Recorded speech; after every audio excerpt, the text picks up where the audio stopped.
Hey YouTube, what is up? This is a deck profile for my extra deck version of Chaos Dragon Monarchs. It runs really well, it has the crazy ability to put a ton of damage on board, and to be honest with you, I really don't have to touch the extra deck, but it's nice to have the ability to basically pull out all these XYZ cards if I needed to. First off, I did sort this better than last time. Thank you for the tip, screencasters. It looks a lot better.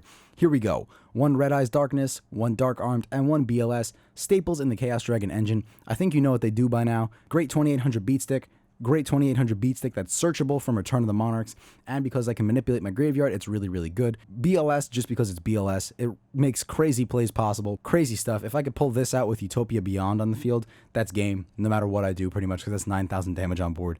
Anyway, I run 2 Erebus and 2 Aether, just because I don't like to see them all that often. I like to search them off return if I need to, or dump them with trade-in, but I don't really like to see them all that often. They're light and dark targets. This allows me to manipulate my graveyard, which is really nice. I could add Monarchs to hand if I need to. Same thing for Aether. Aether is great because I can basically special summon a Monarch to the field, add it to my hand later. Allows me to manipulate my deck and graveyard a little better. Basically, I have these two in just to screw my opponent over a little bit and deck thin at the same time. Plus 2800 beat sticks, never hurt. I do 2 Light Pulsar Dragon and 1 Karaz because I never want to see Karaz. I only want to basically special summon it off Aether, or if I do have the unfortunate, accident where I do draw it, I basically summon it, pop it, and then just draw and see what other plays I can make. It helps me put a light target in graveyard, which isn't bad, but I'd rather only see one of these in my deck. I can search it back out if I really needed to, add it back to hand with Erebus if I really needed to. That's why I only run 1. Light Pulsar Dragon is great. The fact that I can special summon it from hand or graveyard is really good. This allows me to manipulate my graveyard even further, because if this is in my graveyard, I can send a light and dark card from my hand to the graveyard and then special summon this. That's great because it allows me to put more lights and darks in my graveyard. It allows me to basically special summon this, then I can special summon BLS on top of that by using the cards I just sent. I can send Erebus to the graveyard, add other cards I want to my hand. Light Pulsar is great, has a lot of utility in this deck. Dark Flare is a one of. I don't really like this card, but it is special summonable. It allows me to manipulate my graveyard a little bit, and it's a rank 5, so I do play it every once in a while, but I don't like to really run more than one of it. It allows me to, it would basically make me brick too much if I had more than one of these. I run 2 Super Quantum Red Layer, just because these rank 5s and these 2 allow me to bring out Dvorak and some crazy stuff. So I love running Super Quantum Red Layer, basically because it's a free special summon. It's 2,000, it's not that bad. And the fact that it's a rank 5 allows me to do some more rank 5 plays. Not bad at all. I could also tribute summon this if I have other cards. It's a good way just to basically be able to access Return of the Monarchs. The reason I run 2 Raiden in this deck really isn't to normal summon it in mill. I just love Charge the Light Brigade, and this is basically just a target for Charge the Light Brigade. That's the only reason I really use it. I do occasionally summon it to mill more if I really need to, but more often than not, Charge the Light Brigade is all the mills I need, and then it allows me to basically open my deck up and just slap my opponent once I get cards into the graveyard. Eclipse Wyvern, I never want to draw it into, but if I do, I could send it to the graveyard with cards like 1 for 1. Or I could send it to the graveyard if I have Light Pulsar in the graveyard and special summon it, basically. It's good to send to the graveyard. I never really want it in hand. It allows me just to get Red Eyes Darkness Metal or Dark Armed. That's the only reason I run it. 2 Idios and 2 Idia. I run 2 and 2 because it's a good balance. If I draw into Idia, it's okay. I can draw into Idios, it's okay. I like getting them into basically graveyard as fast as I can, which is the reason I run cards like Reasoning and Charge the Light Brigade. I really like to get these into the graveyard and then just deck thin by special summoning them, because then I still have my normal summon on top of that. 1 for 1 to basically special summon Idia. No other reason. I can also send dead cards from my hand to the graveyard, or send an Erebus to the graveyard if I want an Aether in hand. Stuff like that. Regeki just to wipe out my opponent's turn 1 advantage if I do go turn 2. I don't draw it all the time, but with how fast we can draw with Pantheism, I do see it more often than not. 3 Pantheism just because this card's broken, and I would never run less than 3 of these. If this was run at 4, I'd do fucking 4, because it's so good. You just draw for days with this card. I run 2 Trade-In just because it allows me to draw off as well. I can send Erebus, I can send Aether, I can even, if I really need to, send BLS. So it's basically, if I have a brick hand, Trade-In, just, draw more, put lights and darks in the graveyard, draw more, and just fuel my engine. Soul Charge, just because I love sending cards to the graveyard with this deck, and Soul Charge allows me to bring out the most broken fields you'll ever see. It's so great, and it just basically allows me to have an OTK set up as soon as my turn ends. So really good. Reasonings, I run 3 of because there's so many levels in this deck, my opponent's never going to guess it right. I have level 1s, 2s, 4s, 5s, 6s, 8s, 7s. There's so many levels in this deck, they're never going to guess it right. So I love to run 3 of these just because it fuels my graveyard, deck thins, which is what I love, and it allows me to special summon a monster. If I really need to, I get tribute on top of that monster as well. So it allows me to get a lot of shit going pretty much. I run one Foolish Burial because I can only run one. If I could run more, I would definitely do it. It allows me to send Idiot to the graveyard. It allows me to send Eclipse Wyvern to the graveyard. It allows me to send Light Pulsar to the graveyard if I need to send cards from my hand to the graveyard.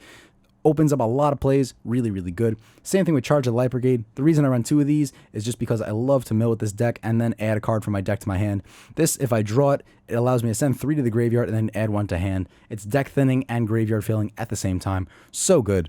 2 Stormforth because I don't like running 3, but I do like the ability to sacrifice my opponent's monsters every once in a while. Plus, it's a target for Pantheism to discard, so you can't go wrong. 1 Return of the Monarchs because it's searchable. Usually, if I activate 1 Pantheism, I don't have the others in hand, so I'll usually activate 1 Pantheism, banish it, show 2 Pantheism, and a return, and they're obviously going to give me the return. No one wants me getting Pantheism to hand, let's be honest. So then I return and just bring out any Monarch I want, and then just add Monarchs to hand, add cards to hand, add Dark Arm to hand.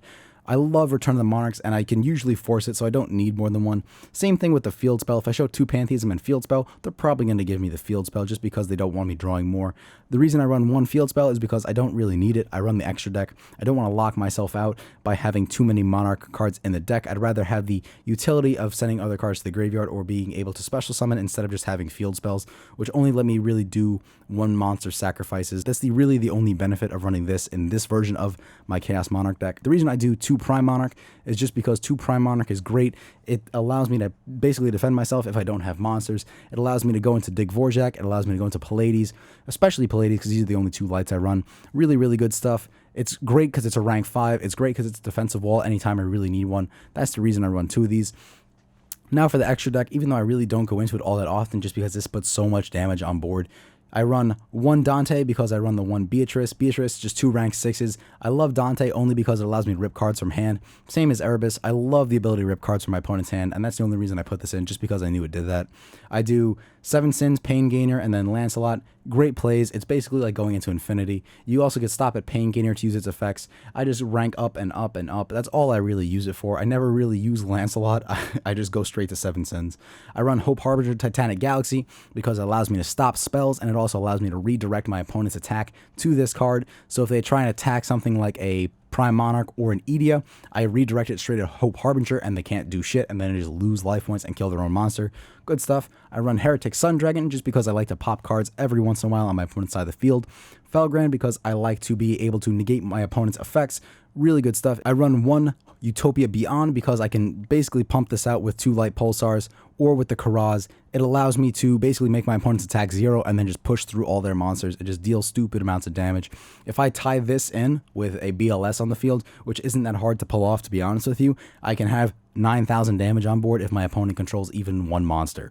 So it's really, really good. I run Photon Strike Bouncer just because I can also negate cards with this and I can also deal damage. So it's basically a burn version of Felgrand, a little smaller, a little less attack, but still just as good in my mind. I run the Insector Exabeetle if I need to occasionally pull cards out of my graveyard. For some reason, if I need to manipulate my graveyard, I can do it with Insector Exabeetle. It's 2 rank 6s, so if I have 2 lights on board and 4 darks in graveyard, I can add any dark to my graveyard to the field, basically equip it to this card, and then I have 3 darks in graveyard, allows me to bring out Dark Armed.